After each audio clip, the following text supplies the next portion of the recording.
G'day guys and girls, welcome back to SideQuest Gaming, where we take a look at both old games and new to try and uncover some of those little hidden gems you might want to give a crack and try out for yourself. Today we're doing our weekly wrap-up and casting our eyes over the titles we looked at throughout the week, just to see if there's anything you want to have a look at in a bit more depth. The links will be below to each of my videos covering my first impressions for each of the titles, so let's dive on in. Blightstone. Blightstone is a challenging dark fantasy turn-based roguelike with a hardcore resource management and deep strategy in its combat. Blightstone immerses players in a dark fantasy world where strategic decisions and resource management are key to survival. You lead a team of adventurers to destroy the Blightstone and free the world from corruption. Game features turn-based combat and a blight mechanic that adds a bit of urgency to the decisions you make throughout the game. The visuals are gritty and atmospheric, and the vibrant art style is very compelling. Personally, I love the style the game was going for. I found the gameplay quite enjoyable and the setting was intriguing. Definitely one to keep an eye on if you're a fan of turn-based tactical roguelikes. Hell Is Us.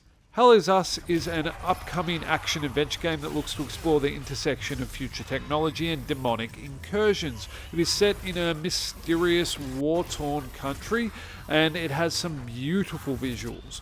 The game emphasizes brutal combat, and the cinematic nature of the combat is definitely the standout element of this title. The story felt somewhat forced and a bit hilariously incongruous at times, but that was only in the small amount of time I spent with it. The environment is definitely intriguing.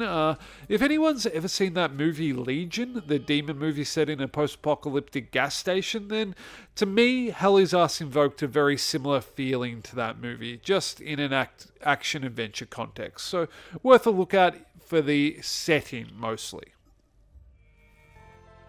Backpack Hero.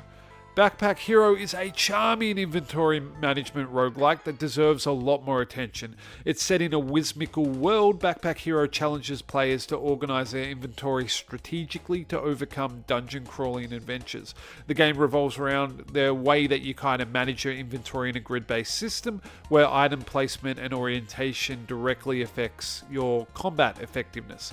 There is a really interesting balance between hoarding items that are going to make you more effective in combat and holding on to items that will help build your town and increase your impact between runs. It's got some great pixel art graphics that are really cute, and the game exudes this like nostalgic charm that complements its lighthearted tone. All in all, Backpack Hero offers substantial content for fans of roguelike and puzzle games, making it particularly worthwhile if you're into that kind of puzzle element and kind of getting your synergies going. If you like those grid-based inventory managements, a bit like me, you'll love this game. Figment. Figment is a surreal action-adventure game that takes players on a journey through the human mind. Set within the main character's subconsciousness, Figment explores themes of trauma and recovery through a whimsical, dreamlike world. The game combines puzzle solving with light combat, guiding players through metaphorical landscapes and representing kind of different mental states. Inspired by artists like Salvador Dali, the hand-drawn visuals create a vibrant, surreal environment that enhances the narrative. A standout feature is definitely the game's music and sound effects that are integral to the whole experience, with enemies singing during battles adding a unique touch. Figment offers a memorable experience for players seeking a game with artistic flair and emotional depth, providing quite a good experience. My recommendation is that even though the combat was pretty mediocre, this game would appeal to anyone that's into kind of point-and-click adventure games that are more invested in the aesthetics and the story. So definitely worth a look at if that seems like your kettle of fish. Quasimorph. Quasimorph is an absolute time sink set in a grimdark sci-fi universe. I honestly couldn't tell you why I found this game so addictive, but it absolutely has its talons in me and very much has the vibe of just one more run. The setting is very Warhammer 40k-ish and is based in a dystopian future where players navigate a world dominated by corporate overlords and demonic incursions. The game features tactical turn-based combat, resource management and survival elements, including a detailed wound system, and it's very much about kind of an extraction shooter. It's about getting as much loot in each run that your character can carry and getting it out before you get stomped on. The visuals are dark and gritty, reflecting the game's somber tone and setting. The sound design is functional and has a bit of a metal undercurrent, and guns and weapons are satisfyingly punchy. For fans of challenging roguelites with a sci-fi twist, Quasimorph offers depth and replayability, making it a solid choice for anyone who's into grim dark settings. Iron Hive. Iron Hive is a deck-building strategy game set in a post-apocalyptic world. It's another Warhammer 40k similar setting. Players oversee the Iron Hive, humanity's last bastion, managing resources and making sacrifices to ensure the survival of humanity.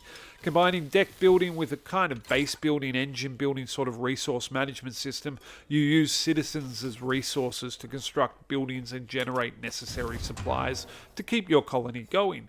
The game's visuals are moody and atmospheric, capturing the bleakness of the setting. The artwork is absolutely fantastic, and I love the stylistic approach the game is going for. Iron Hive offers a unique blend of mechanics for strategy enthusiasts, providing a fresh take on the city building genre. The way I would almost think of this game is a bit of a blend between Frostpunk and Warhammer 40k, but in a deck builder package. Anyway, that's a weekly wrap-up, and they're the 6 games that I've kind of looked at throughout the week. The links will be below. If you're enjoying my content, please consider subscribing so you don't miss any of it. I do release a video every day. As always, I'm really interested in any feedback you might have or any recommendations of some games I should take a look at. As always, have an amazing day, and I'll catch you in the next one. Bye.